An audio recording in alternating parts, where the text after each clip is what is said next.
And welcome back. Thanks very much for staying on with us. You're watching Gravitas.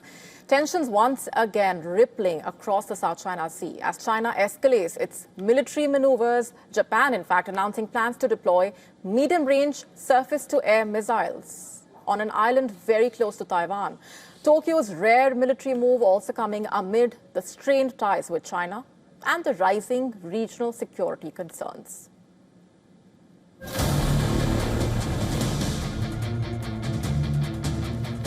A new theatre of conflict is simmering. China is becoming aggressive and the neighbors are feeling jittery.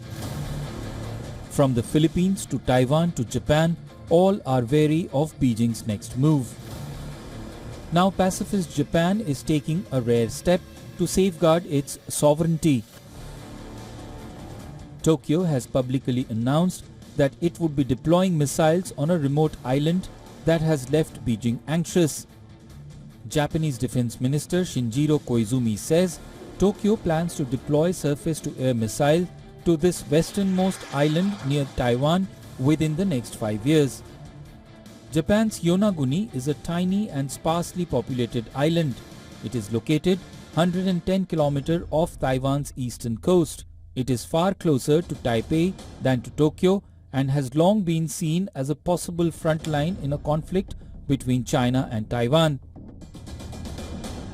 Tokyo has discussed bolstering defense on the island, including carrying out a missile deployment since 2022.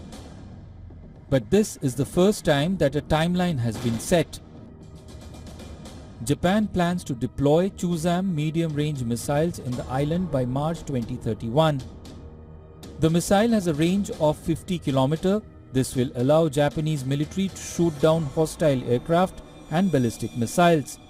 This is one of the first major defense announcements to be made after Prime Minister Sanae Takaichi won a resounding re-election on February 8th.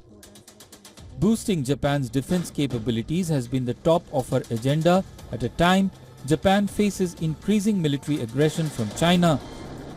Tensions have escalated between the countries after Takaichi suggested last year that Japan could become involved in a conflict between Taiwan and China. Experts warn that Japan's military move adds another layer to an already tense regional landscape. But Japanese government says the deployment is defensive, aimed at strengthening airspace security and deterrence. China has repeatedly criticized Japan's military expansion, calling it destabilizing. As military postures harden and strategic anxieties grow, the big question is whether this will strengthen deterrence or fuel fresh tensions. Bureau Report, WION World is One.